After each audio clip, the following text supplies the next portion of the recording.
A'udzu billahi minasyaitonir rajim. Bismillahirrahmanirrahim. Assalamualaikum warahmatullahi wabarakatuh.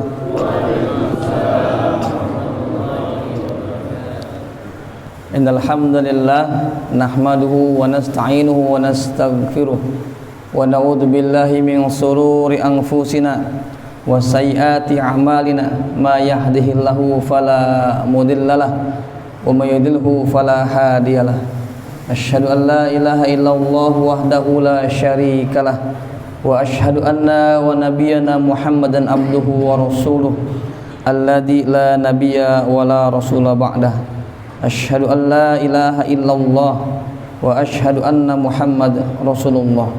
Rabbi shrah li sadri wa yassir li amri wa hlul 'uqdatam min lisani yafqahu qawli. Ya ayyuhalladzina amanu taqullaha wa qulu qawlan sadida yuslih lakum a'malakum wa yaghfir lakum dzunubakum wa may yuti'illaha wa rasulahu faqad faza fawzan azima. Amma ba'du, ayuhan nas ittaqullaha haqqa tuqatih wa la tamutunna illa wa antum muslimun. Jamaah sekalian yang saya hormati, wabil khusus pengurus DKM Masjid At-Taubah beserta jajarannya, yang saya hormati segenap para ustadz, para guru, para kiai ajengan yang mohon izin tidak bisa disebutkan satu persatu namanya. Yang saya hormati pengurus lingkungan, Bapak RW, Bapak RT, juga jamaah masjid sekalian. Biasanya kalau saya kesini seminggu lagi lebaran. Biasanya ini hari pertama. Sebelum Pak Adrian ini nggak salah jadwalnya. Ternyata baru tanggal 1 Ramadan, dan alhamdulillah kita awali Ramadan ini dengan sholat subuh berjamaah ya. Semalam sudah tarawih kan? Sudah. Di tempat saya tarawihnya loading Pak, nunggu isbat. Jamaah nungguin itu. Gimana Ustaz? Tunggu. Sistem isbat. Ada kata jamaah, nih udah 1 Syawal besok, 1 Syawal 1 Ramadan. Saya bilang cek HP satu lagi, jangan-jangan HP dia beda itu. Pastikan beberapa handphone betul, baru kita mulai. Ya alhamdulillah kita Allah izinkan kembali masuk bulan Ramadan ya, 1446 Hijriah. Kita dikasih kesempatan lagi oleh Allah Subhanahu wa taala untuk memasuki bulan yang mulia. Yang doa ini kita panjatkan dari bulan Rajab. Allahumma barik lana fi Rajab wa Sya'ban wa balighna Ramadan. Ya Allah, berkahilah kami di bulan Rajab. Di bulan Rajab kita banyak puasa tuh, ada yang dari tanggal 1, ada yang kuat 3 hari, 5 hari, 10 hari, ada yang Senin Kamisnya, ada yang Daudnya, ada yang Ayyamul Bidnya, salat malamnya. Di Sya'bannya kata Rasul, Sya'ban banyak bulan yang luput. Karena dikeber di Rajab, Sya'bannya luput. Padahal kata Aisyah anha, Rasul puasa full itu selain Ramadan adalah bulan Sya'ban. Banyak puasa sunnah. Dan kita berdoa kepada Allah, wa balighna Ramadan. Sampaikan kami di bulan Ramadan. Nah, sekarang sudah sampai. Mau ngapain? Mau main game lagi? Mau ngerumpi lagi? Jadi kalau sudah sampai di bulan Ramadan, sebagaimana doa kita, Allah izinkan kita sampai di bulan Ramadan. Saya dapat kabar tadi malam kakaknya teman saya meninggal. Tidak sampai puasa, udah tinggal besok, tapi Allah tidak izinkan puasa di bulan Ramadan. Nah kita Allah izinkan. Sekarang kita mau ngapain? Tentunya kata Rasul, man shoma Ramadan imanan. Barang siapa puasa Ramadan atas dasar keimanan. Jadi kita puasa itu atas dasar keimanan, bukan karena iklan Marjan. Kita lihat iklan Marjan, oh berarti mau puasa sebentar lagi. Loh, kamu nggak tahu? Tahu puasa karena ada iklan Marjan. Atau masuk Indomaret banyak kurma nih sama kongwan, berarti mau puasa ini. Jadi seperti nggak ngeh gitu ya, seperti nggak sadar bahwa bulan Ramadan akan tiba. Atas dasar keimanan, wahtisaban, dan hanya mengharap pahala dari Allah Subhanahu wa taala. Hanya mengharap pahala dari Allah, mengharap keridhaan Allah Subhanahu wa taala. Apa ganjarannya? Ghufirlahu ma taqaddama min dzambi. Allah ampuni dosa-dosa kamu yang lalu. Jadi kalau dua syarat itu terpenuhi, atas dasar keimanan, atas dasar mengharap pahala dari Allah Subhanahu wa taala, maka Allah janji melalui lisan Rasulnya, Allah ampuni dosa-dosa kamu. Maka mudah-mudahan kita bisa isi Ramadan dengan sebaik-baiknya. Dalam hadis lain kata Rasulullah, kalau kamu puasa jangan bicara kotor, jangan bicara kasar, bicara yang nyerempet-nyerempet syahwat bercandanya, nggak boleh. Kata Rasul, kalau ada yang ngajakin berantem sekalipun, bilang ini soim, saya lagi puasa. Jidal rafas itu nggak boleh, lagi puasa itu. Nanti dalam perjalanannya kita merasakan tuh betapa beratnya nahan marah. Kadang anak ngeselin, ya. Apalagi saya jadi guru, Pak. Pak, istighfar mulu jadi guru mah. Itu ada satu murid saya di belakang tuh. Ya Allah, astagfirullahaladzim. Ya itu nanti di perjalanan kita merasakan, atau lagi di jalan macet, atau ada orang nyalip nggak kira-kira, angkot ngerem mendadak gitu kan, sanggup nggak tuh nggak ngomong kasar? Nggak jadi ngomong. Ingat lagi puasa. Kalau yang batalkan puasa, kita sudah tahu makan, minum, muntah dengan sengaja, hubungan suami istri di siang hari, batal puasanya. Tapi membatalkan pahala puasa jauh lebih banyak. Maka kata Rasul, kam min shaimin laisalu min siyami ila ju' wal atas. Berapa banyak orang puasa enggak dapat apa-apa dari puasanya kecuali lapar dan dahaga, lapar dan haus saja, karena memang enggak sanggup mengendalikan dirinya. Oleh karenanya yang pertama kita bersyukur pada Allah Subhanahu wa taala. Allah izinkan kita masuk di bulan yang paling mulia, bulan Ramadan. Syahrul Ramadan. Ramadan di mana Al-Qur'an turun di bulan ini. Udah sebagai petunjuk kepada kita. Salawat dan salam malah sama-sama kita mohonkan agar tercurah kepada qudwah hasanah bagi Nabi besar Muhammad sallallahu alaihi wasallam, kepada keluarga beliau, pada sahabat-sahabat beliau, hatta kita umat beliau, yang mudah-mudahan kita istiqomah menjalankan ajaran-ajaran beliau. Dalam hidup ini serba misteri. Saya dikasih video, ada seorang di Timur Tengah dengan jubahnya, imam besar masjid dengan jubah, ya pakai kayak masjid gitu, jadi imam. Kemudian dikasih video berikutnya, jadi anak geng motor, pakai rompi gitu, kayak film Renegade, tau nggak? Zaman saya muda tuh di film Renegade, motor-motor gede, tampilannya udah kacau, berubah. Hidayah ya, keimanan ternyata bisa hilang dari diri seseorang, bisa tercabut. Jadi kalau hari ini sudah soleh, sudah baik, maka summastaqim, istiqomahlah. Kata guru saya, iman itu bisa usang sebagaimana usangnya baju yang bisa lapuk dan bisa sobek. Keimanan pun sama, kata dia, kalau kamu tidak pandai-pandai merawatnya. Saya dikasih cerita sama guru saya, di Timur Tengah itu ada seorang syekh mengarang sebuah kitab yang sangat luar biasa. Banyak orang-orang yang berdosa, banyak orang-orang yang pelaku-pelaku maksiat, itu dengan izin Allah berubah baca kitab itu, sadar gitu. Maka kata para ulama, ini kitab seperti tiket syekh ini masuk surga. Kitab ini sangat menggugah, menyadarkan seseorang. Dengan izin Allah orang berubah, dengan izin Allah. Tapi syekh ini akhirnya jadi ateis, Pak. Kebayang nggak seorang syekh yang ngarang kitab bisa ateis? Saya lupa namanya, Ustaz saya nyebutin nama gue ini, namanya kata Ustaz saya.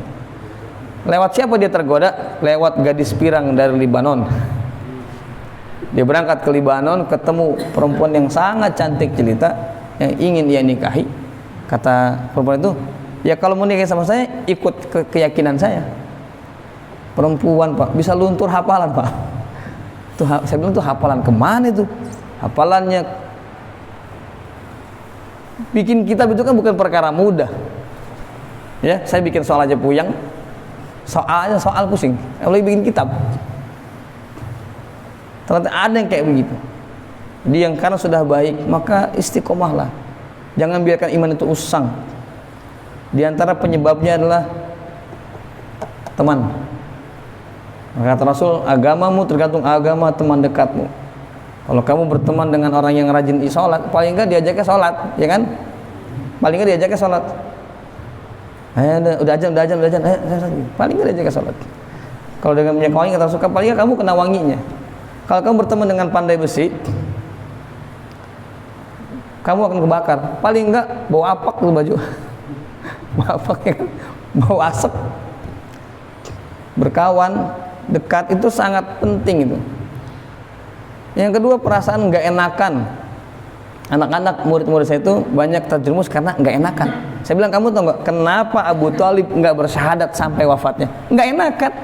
Sama siapa? Sama Abu Jahal.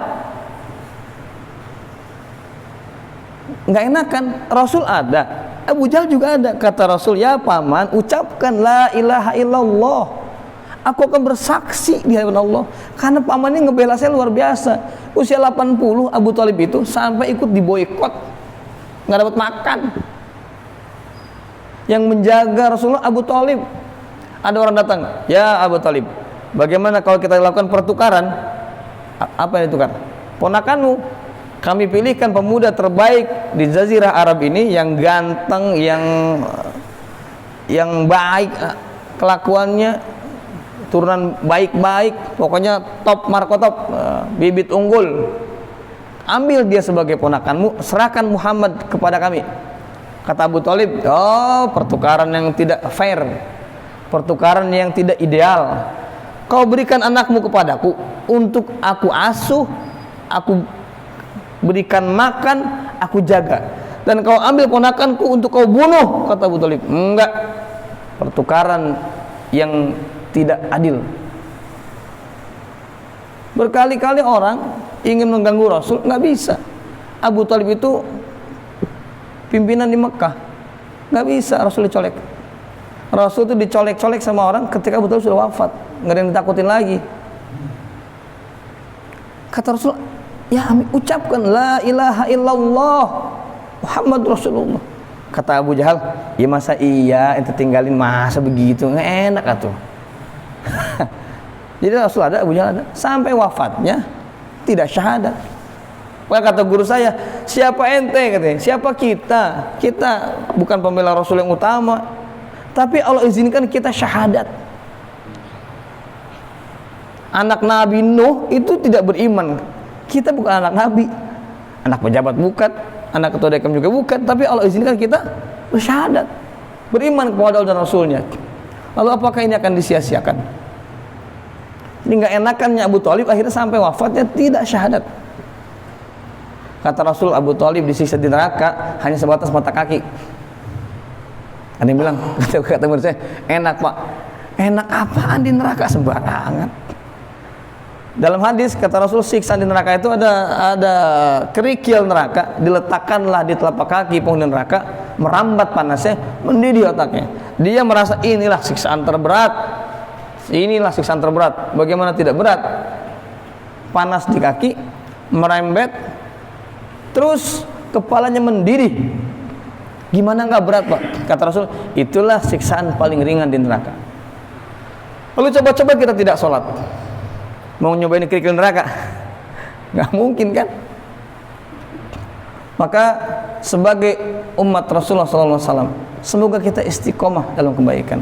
Ada juga yang kebalikannya. Dikisahkan di Al-Quran itu, ketika Nabi Musa mau adu ilmu sama pesihirnya Fir'aun, Nabi Musa itu bukan sihir, tongkatnya berubah jadi ular betulan. Tukang sihir itu kan seolah-olah, talinya jadi ular, seolah-olah, hingga mereka dimakanlah ular palsu oleh ular asli dari tongkat Nabi Musa. Maka para muslim mengatakan ini bukan sihir, ini mukjizat. Maka ada di antara mereka yang beriman kepada Allah, di antara namanya musyaffa, beriman kepada Allah dan bahwa mengakui bahwa Nabi Musa adalah utusan Allah. Dan Fir'aun marah, kata Fir'aun, siapa yang izinkan kamu beriman? Karena aku siksa kamu, kata Fir'aun. Aku potong kamu, aku salib kamu. Kata mereka, nggak apa-apa. Bertahun-tahun kami hidup menjadi pembela Fir'aun dengan kebohongan demi harta, demi jabatan, demi wanita. Kami akan tebus kesalahan kami dahulu dengan beriman kepada Allah dan beriman bahwa Nabi Musa adalah utusan Allah. Dibunuh Pak sama Firaun. Dulunya tukang sihir, tapi tobat ujungnya. Kita juga nggak bisa mengklaim ada orang, ya ini mah nggak bakal masuk surga, ini mah nongkrong mulu nggak sholat. Belum tentu juga kan. Siapa kita memponis orang? Wah ini mah berat, ini susah. Yang nggak bisa juga. Yang sudah baik istiqomah, yang belum baik semoga dapat hidayah. Nah, para pejuang-pejuang itu adalah orang-orang yang rajin ke masjid. Para pejuang untuk memberikan pemahaman kepada orang. Kalau dia berubah Pak, dan ada asbab kita di situ, seumur hidup dia sholat, dapat kita pahalanya. Ya kan? Dia sholat, kita tidur, dia tahajud, dapat pahala tahajud. Kita tidur, tapi dia tahajud, asbab kita pernah kasih tahu nasihat. Walaupun nggak nasihatin sekarang, berubah sekarang, gampang amat dakwah. Nggak begitu, panjang cerita. Boleh jadi kapan gitu dia berubah, tapi ada asbab kita, insya Allah kebagian kita pahalanya. Sholat di Mekah berapa kali ganjarannya? 100.000 kali daripada sholat di At-Taubah di Cibinong, di Indonesia. 100.000 kali itu sekitar 59 tahun. Jadi kita sholat sini, Pak Andrea, 50 menit non-stop 5 waktu tuh. Kalah dengan sholat sekali di Masjidil Haram. Kalau mikirnya pahala, sahabat nggak usah pergi keluar Mekah, ya kan? Bagaimana orang yang sejak lahir, sejak balik dia di Mekah dan wafat di Mekah, setiap hari sholat di situ. Anggaplah sekali sholat 60 tahun, 5 waktu 300 tahun.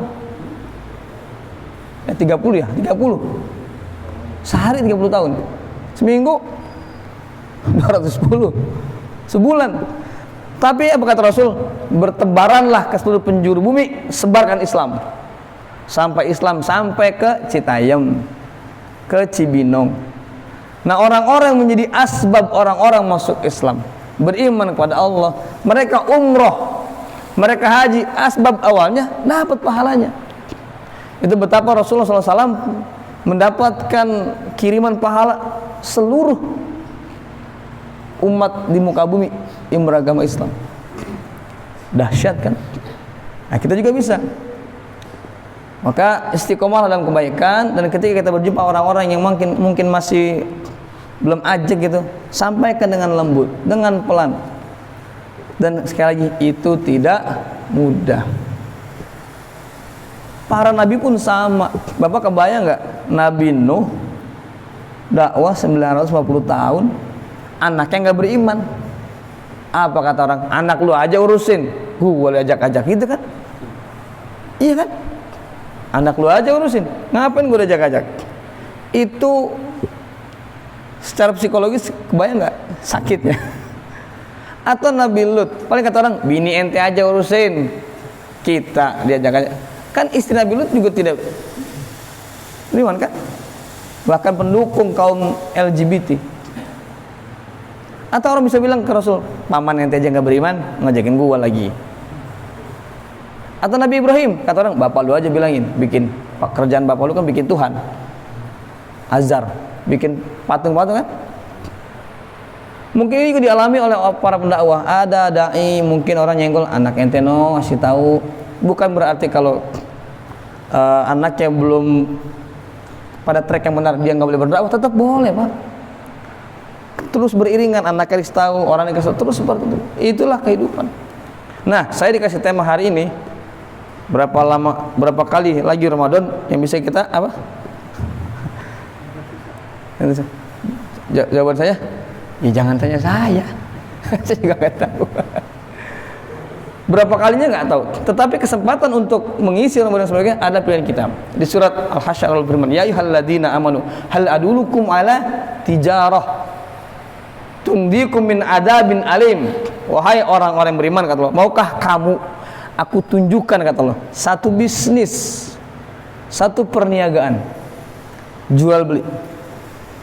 Yang bisnis ini, kata Allah, tundikum min adabin alim, dapat menyelamatkan kamu dari azab yang pedih. Kata Allah, ini bisnis ini keuntungannya bukan duit, tapi kamu terhindar dari azab. Artinya masuk surga dia. terhindar dari azab neraka, maka masuk surga dia. Karena hanya di dua tempat. Apa yang pertama? Tu'minuna billah, berimanlah kepada Allah Subhanahu wa ta'ala. Nah, puasa ini dalam rangka itu, beriman kepada Allah.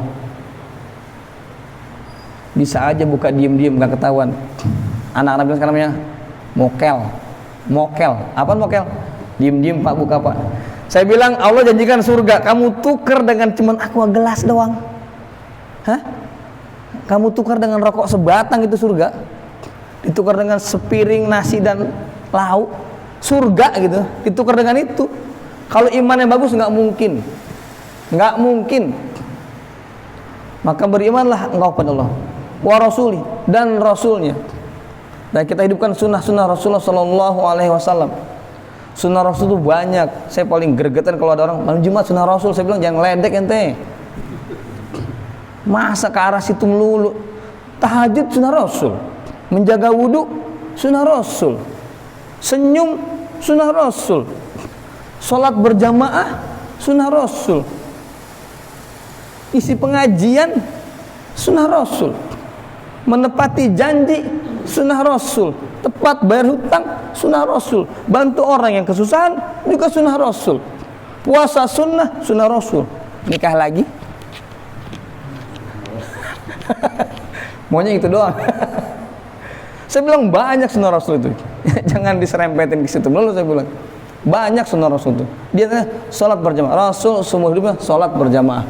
Maka ada hadis yang nggak boleh sembarangan menafsirkan tuh. Kan ada hadis kan, aku ingin ada orang menggantikanku sholat berjamaah dan aku keluar untuk membakar rumah orang-orang mukmin yang tidak sholat berjamaah. Saya bilang anak-anak baca hadis ini hati-hati, jangan ente bener bakar rumah orang lagi. Itu saking utamanya sholat berjamaah. Apakah pernah Rasul membakar rumah sahabat? Enggak pernah. Atau ada ayat yang bunuhlah di mana saja kau jumpai orang kafir. Hati-hati ente beli HP orang Cina ente tusuk lagi. Itu kondisi perang, bukan kondisi normal. Orang kafir terbagi, ada yang jahat sama kita, ada yang hidup berdampingan. Yang berdampingan nggak masalah. Dalam kondisi peperangan baru lain lagi. Maka yang pertama beriman kepada Allah SWT. Dan ini bagian dari keimanan. Puasa ini bagian dari keimanan. Sholat berjamaah bagian dari keimanan. Kita sholat fajar kan, 2 rakaat yang lebih baik dari dunia dan seisinya. Jadi Bapak ketemu siapapun, ketemu Bill Gates sekalipun, ketemu Elon Musk sekalipun, jika hari ini sholat fajar, dia nggak bisa ngalahin kekayaan kita. Ada yang bilang, duitnya mana gitu katakan. Kalau memang betul lebih baik dari dunia dan seisinya, duitnya mana? Saya bilang nanti. Orang Islam itu punya keyakinan pembalasan itu di dunia bisa, di akhirat bisa. Bahkan sahabat banyak yang sedih ketika hidupnya terlalu mewah. Dia bilang, ya Rasul, jangan-jangan ini DP. DP apa? DP di akhirat. Nanti di akhirat saya dikurangin kebahagiaannya.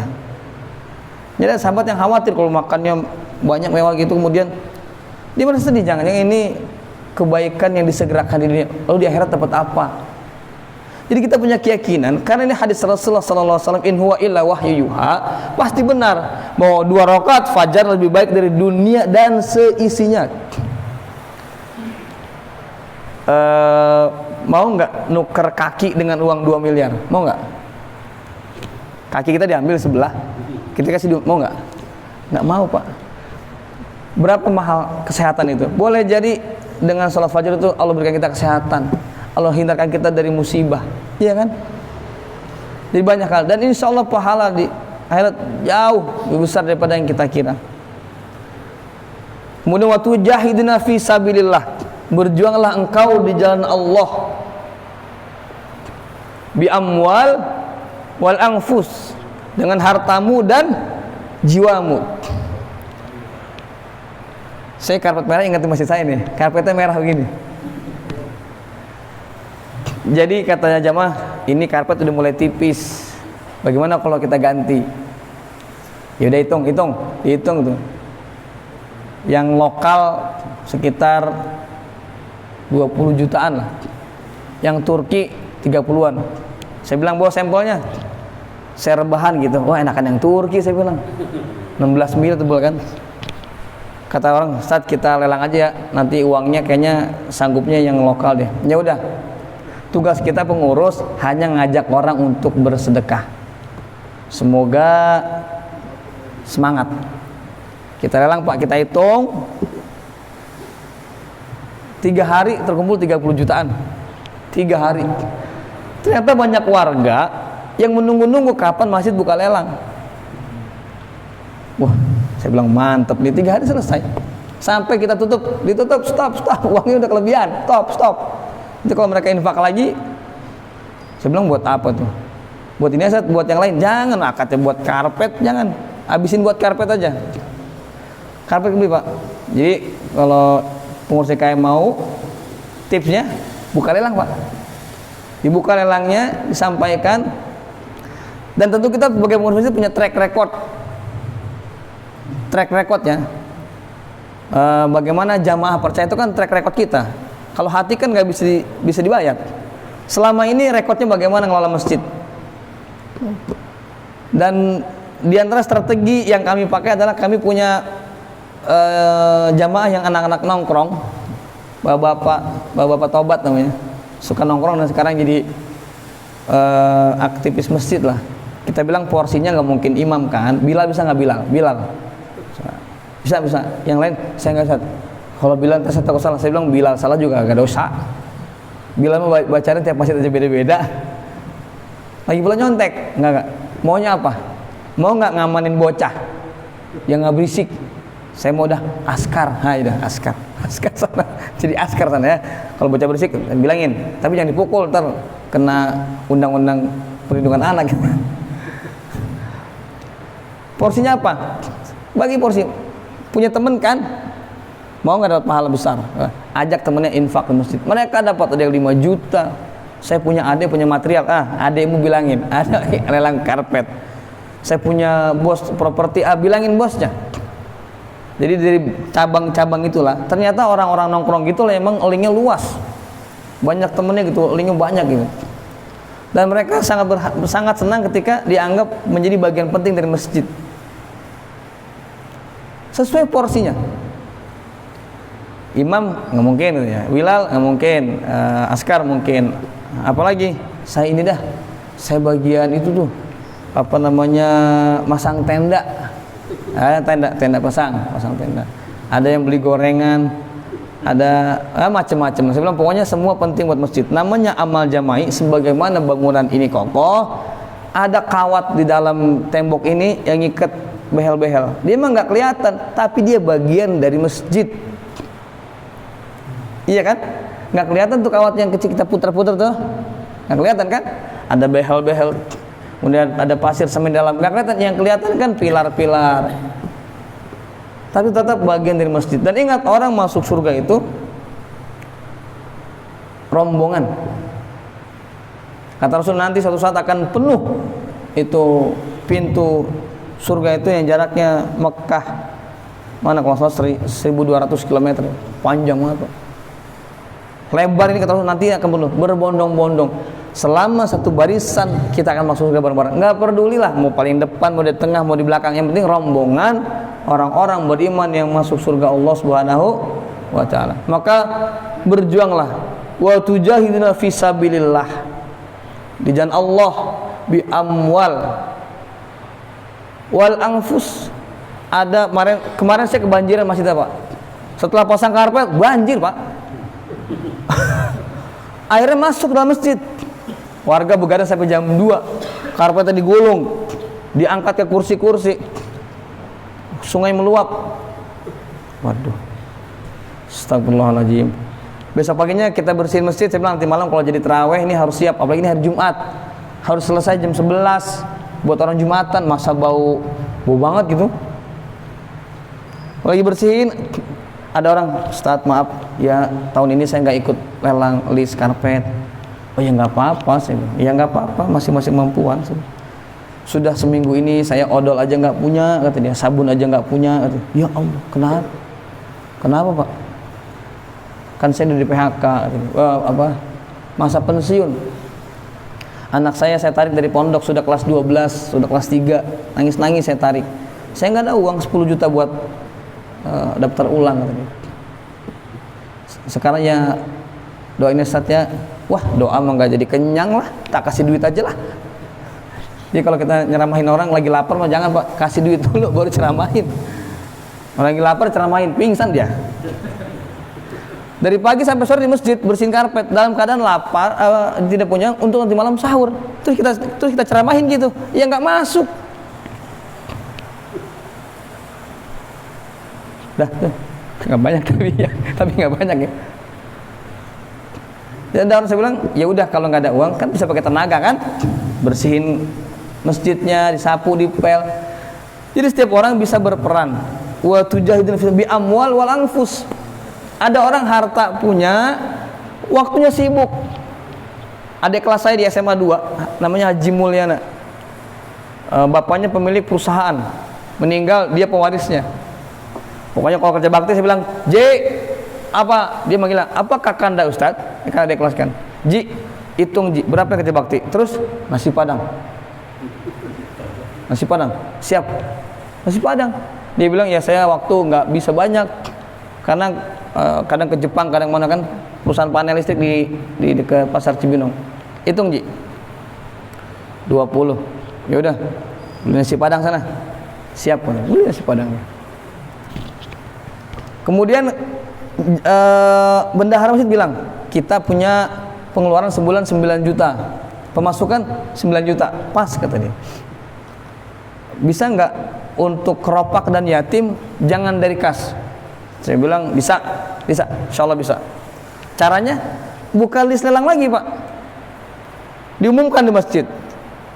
Bapak-bapak, kita punya santunan yatim setiap bulan itu 100.000 satu yatim. Jumlah yatimnya 11, butuh 1.100.000. Butuh orang-orang yang mau rutin infak buat yatim. Bukankah hadisnya akan begini nih sama Rasul, ya kan? Dekat sama Rasul kalau menyentuh yatim. Silakan yang mau menjadi donatur untuk yatim khusus. Habis sholat ajak ngobrol. Kita lihat kan, nah kayaknya tajir nih deketin. Mau nggak sebulan 1 orang aja? Enggak 3 aja. Alhamdulillah 300. Tapi rutin ya, dapat Pak.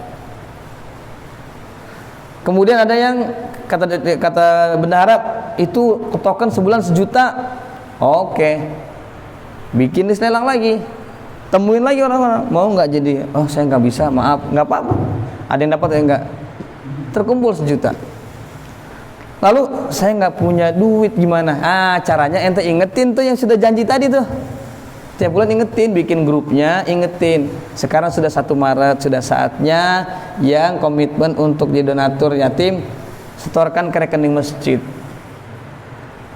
Orang-orang semua dikasih peran.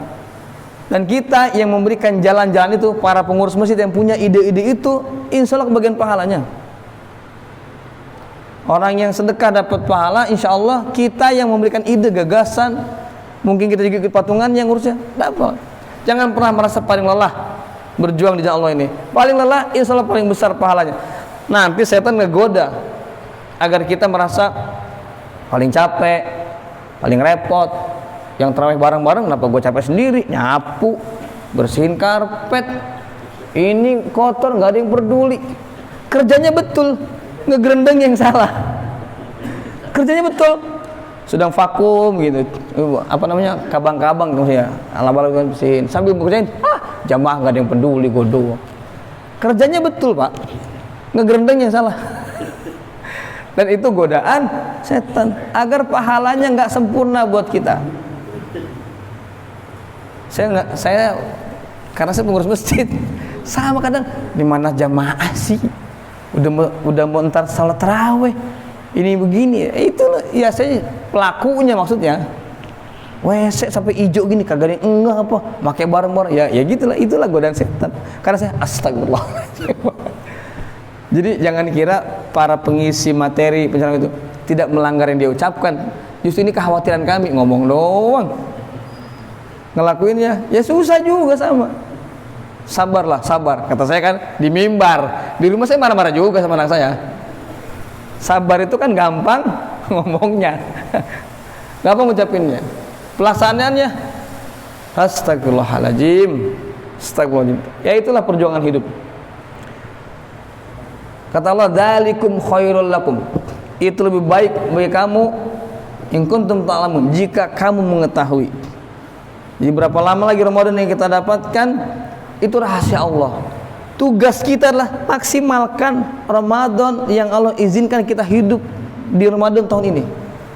Ramadan tahun lalu sudah berlalu. Kalau tahun lalu kita tarawihnya full, hatamnya mungkin sekali, mungkin 2 kali, infaknya mungkin setiap malam minimal 5.000, sudah tercatat abadi.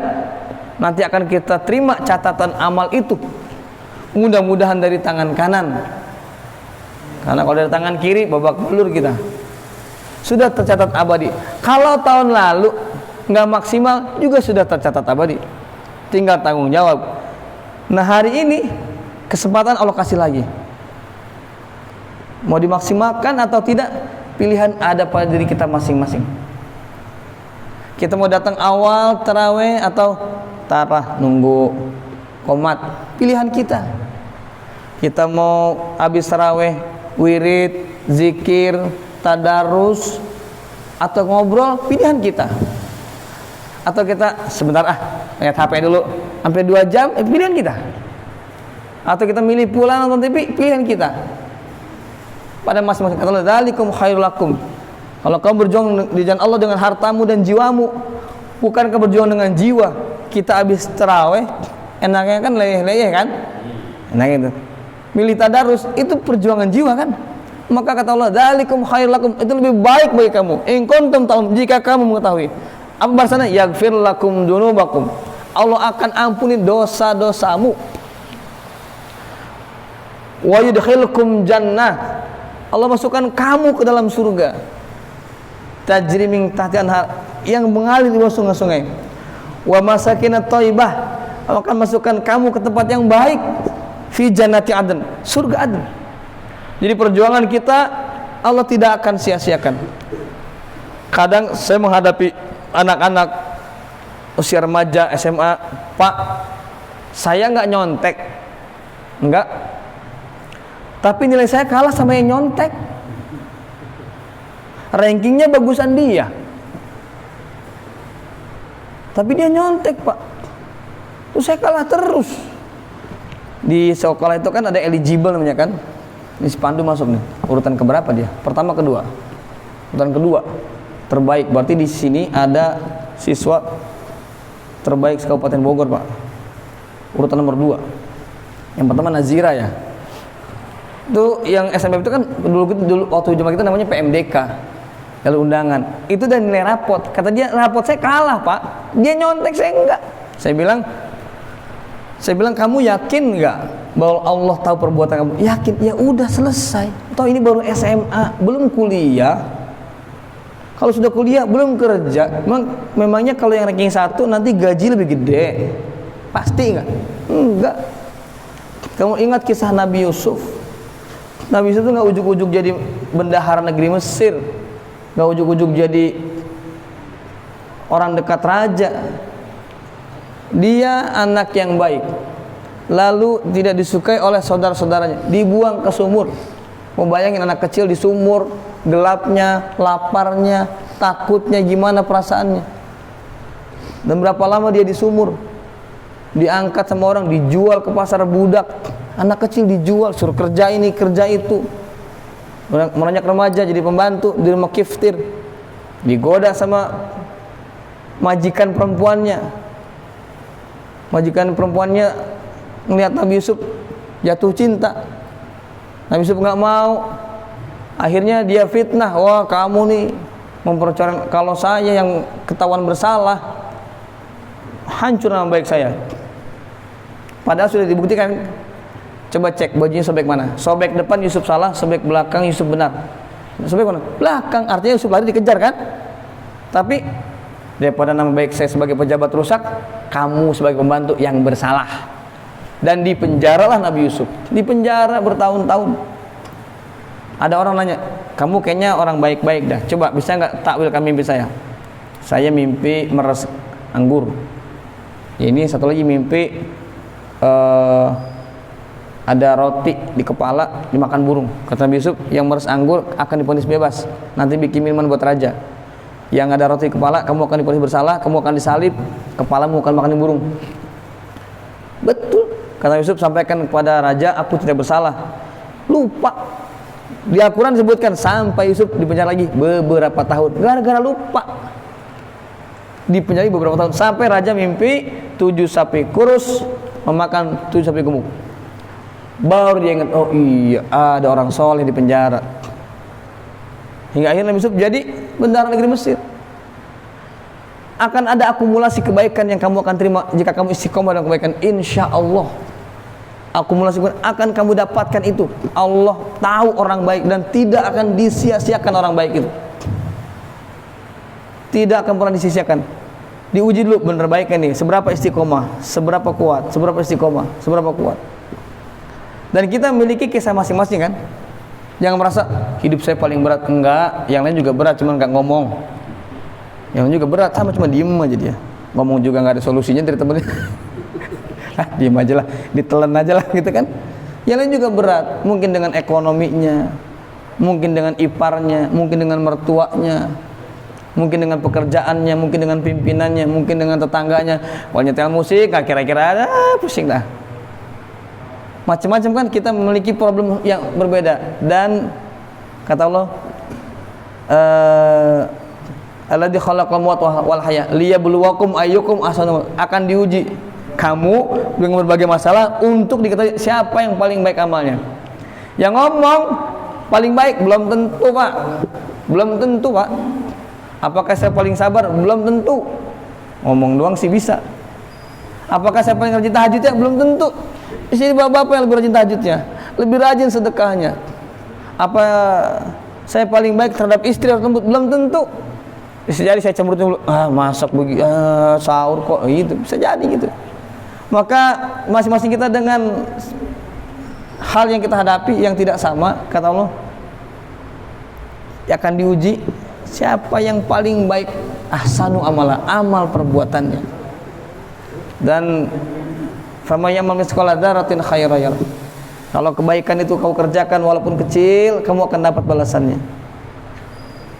Begitupun keburukan yang kau kerjakan, mau besar mau kecil, kamu akan dapat balasannya. Maka berapa Ramadan yang kita akan Allah hadirkan kepada kita, Allah yang tahu. Tugas kita hari ini maksimalkan. Boleh jadi ini yang terakhir, boleh jadi masih 10 kali Ramadan, 20 kali Ramadan, 30 lagi, kita nggak tahu. Tapi ini kesempatan tidak akan terulang kembali, sebagaimana Ramadan yang lalu juga tidak akan kembali lagi. Sudah tercatat abadi. Dan bagi orang-orang seperti saya yang sudah masuk usia 40, kata guru saya, ingat ada hadis, jika sudah usia 40 dan masih nggak taat juga, siap-siap ente masuk neraka, kata guru saya. Ini hadisnya. Artinya ini sudah usia matang. Sudah cukup kita paham, kita pernah jadi anak-anak, remaja, dewasa, orang tua. Ini sudah matang, usianya matang 40-an. Maka ada hadis menyebutkan angka 40. Kalau di usia ini kamu belum ngerti juga, belum punya arahan hidup juga, maka bersiaplah. Bukan berarti ada orang 50 belum sholat, neraka enggak juga. Karena hidayah bisa datang kapan saja. Artinya penekanan bagi orang yang sudah berusia 40-an untuk lebih dekat kepada Allah Subhanahu wa taala. Mungkin usia kita enggak lagi setengahnya. Kalau 40, kalau 60, ya tinggal 20 lagi. Kalau sampai 60. Kalau enggak sampai, maka terakhir dari saya, setelah jembatan Sirat ada jembatan Kantoroh, jembatan Kisos, jembatan di mana amal-amal itu akan diselesaikan. Amal-amal akan diselesaikan di situ. Orang-orang yang dulu punya utang nggak bayar di situ. Pakai apa? Pakai pahala.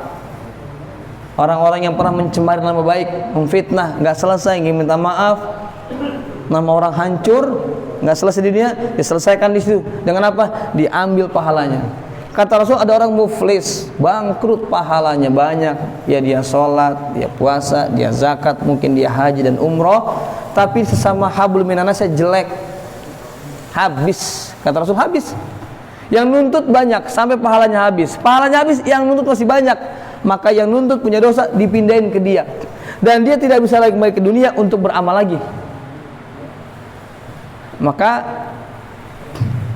kata Rasul, diampuni dosa-dosa orang di luar Ramadan itu kecuali dua. Satu, musyrik, menyekutukan Allah. Yang kedua, yang masih bermusuhan, hablum minannasnya masih terganggu. Salaman itu menggugurkan dosa-dosa. Kata Ustadz, itu kalau ikhlas. Baran ya? Ini enggak. Kalau ikhlas memaafkan, gugur dosa-dosanya. Selesai. Maka ada kebiasaan kita kan sebelum puasa bermaafan kan, agar memasuki Ramadan dengan hati yang bersih, maafkan gitu. Ayo semua saling merelakan. Nggak mungkin kita bermasyarakat tidak pernah kesinggung juga, nggak mungkin.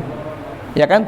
Nggak mungkin lah, ibarat rak piring ada piring, ya pasti kesenggol lah. Asal jangan retak dan pecah aja. Jangan baper gitu. Apalagi grup WhatsApp kan, tidak ada intonasi kan bacanya. Kita ketika ketahui yang baca, golok amat dia. Itu nggak ada intonasi. WhatsApp itu nggak ada intonasi. Makanya saya lebih senang telepon. Kalau panjang itu telepon. Kalau ketik panjang, nadanya salah atau titik komanya salah, wah kayak marah itu. Gitulah, susah lah. Di saya Pak, saya pernah kedatangan di masjid itu orang ngontrak, orang berpendidikan lah, juga ustadz gitu.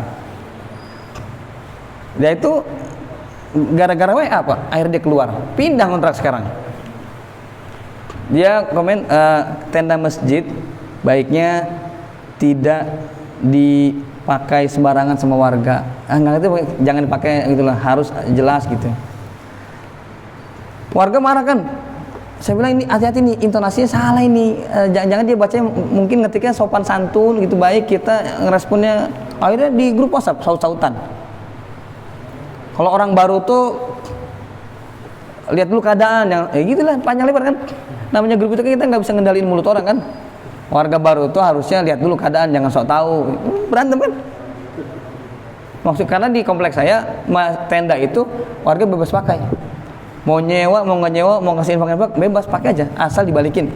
Mau tenda, mau tangga, gerobak, terpal, Ustaz, mau syukuran, pakai, balikin. Biasa. Nah, mungkin di tempat yang lama beda gaya kan, kalau pakai izin, nanti ada infak. Maka dia bilang kalau baru datang jangan sok tahu. Karena kan gara-gara WA itu. Sampai pindah orang pasti bilang, aduh, saya bilang kacau deh. Jadi hati-hati dengan medsos. Kita nggak kenal orangnya, kalau orang jauh saling hujat, hati-hati. Kalau dengan sesama pengurus ada sesuatu, mending ketemu, ngobrol hingga intonasi kebaca, dan kita juga sudah tahu gaya orang masing-masing. Dzalikum khairul lakum in kuntum ta'lamun, yaghfir lakum dzunubakum wa yudkhilukum jannah. Ya, semoga Allah masukkan kita semua ke dalam surga Allah Subhanahu wa taala. Pas jam 6 syuruk kan? Sampai suruh, kiranya mungkin yang bisa tadinya materinya mau ini Pak, tapi nggak tahu nih, bablas aja saya ngomong. Pada intinya ayat-ayat Al-Quran itu adalah sentuhan lembut menyadarkan. Bapak coba baca Qurannya, coba baca terjemahnya, itu sentuhannya lembut banget menyadarkan, karena itu firman Allah, kalamullah. Kita bacanya itu seperti Allah bicara langsung sama kita gitu. Wailul lil mutaffifin, kata Allah, celakalah orang-orang yang curang, jangan curang itu. Atau wailul likulli humazatil lumazah, celakalah orang yang suka mengumpat dan orang suka mencela, jangan ngumpat, jangan mencela, jangan menghina. Alladzi jama'a mala wa ada, suka membeli harta dan menghitung-hitungnya. Baca ayat-ayat itu, baca terjemahnya, itu sentuhan yang sangat lembut menyadarkan. Ya ayyuhal muzammil qumil laila illa qalila, wahai orang berselimut, bangun pada malam hari kecuali sedikit. Inna nasyatal laili hiya asyaddu wa tawaqamu qila, bangun malam itu kuat mengisi jiwa, kata Allah. Jadi sentuhan lembut menyadarkan dari Al-Qur'an, karena kita bukan orang Arab, baca juga mungkin nggak tahu artinya, kita baca terjemahnya dan kita dapatkan sesuatu yang masuk ke hati kita secara, kalau Allah izinkan hidayah masuk ke hati seseorang, tidak ada yang bisa mencegahnya. Walaupun orang itu tadinya nongkrong di pos, main kartu sampai tengah malam, kalau hidayah sudah masuk, dia bisa lebih soleh dari kita, dia bisa lebih baik dari kita. Hidayah milik Allah Subhanahu wa taala. Ini mungkin saya sampaikan yang mendatang dari Allah Subhanahu wa taala, yang khilaf atau yang salah karena ilmu saya sedikit dan saya lemah makhluk yang dhaif. Al-haq min rabbi fa takunanna minal mumtarin. Billahi taufiq hidayah. Wassalamualaikum warahmatullahi wabarakatuh. Waalaikumsalam warahmatullahi wabarakatuh. Alhamdulillah barangnya sudah makan. Tapi nggak janjian ya kan? Nggak ngasih kisi-kisi kan? Enggak. Itu janjian ya. Kalau kita makan banyak kan? Kita pikir dapatkan yang baru tahun dulu itu dilelang ya. Pengen makan alhamdulillah ya kajian subuh Ramadan perdana telah kita laksanakan. Semoga apa yang kita lakukan ini bermanfaat di Allah Subhanahu Wa Taala, dimanfaatkan sebaik mungkin detik di bulan ini, dan insya Allah masih ada tobat, masih banyak kegiatan untuk mengisi bulan ini dalam rangka mendekatkan diri kepada Allah Subhanahu Wa Taala. Mudah-mudahan yang sekalian ya kita sama-sama melakukan musim ini. Ketika dokter juga kita tidak bisa sendiri ya, pengurus juga. Mari kita untuk bersama-sama mengisi makhlukkan di sini sehingga menjadi bekal kita di akhirat nanti. Amin. Baik, sebelum ini Pak Turuk kita foto pertama dulu ya Pak Ustaz ya. Ya. Baik. Foto Kayak artis aja udah. Gitu ya. Baik Bapak, insyaallah jadi sebelum itu tiap Sabtu dan Ahad besok subuh ada lagi. Mudah-mudahan kita bisa istiqomah. Lagi bahwa kapan kita dapat umroh nanti kita nggak tahu, makanya mudah-mudahan kita bisa memaksimalkan Ramadan tahun ini sehingga sesuai dengan goalnya alamatun takun jannah mudah-mudahan. Dan kita diberkahi oleh Allah SWT dan diberikan kekuatan untuk bisa maksimal pribadi Ramadan. Terima kasih. Mohon maaf untuk kekurangan. Billahi taufiq wal hidayah. Assalamualaikum warahmatullahi wabarakatuh. Waalaikumsalam warahmatullahi wabarakatuh.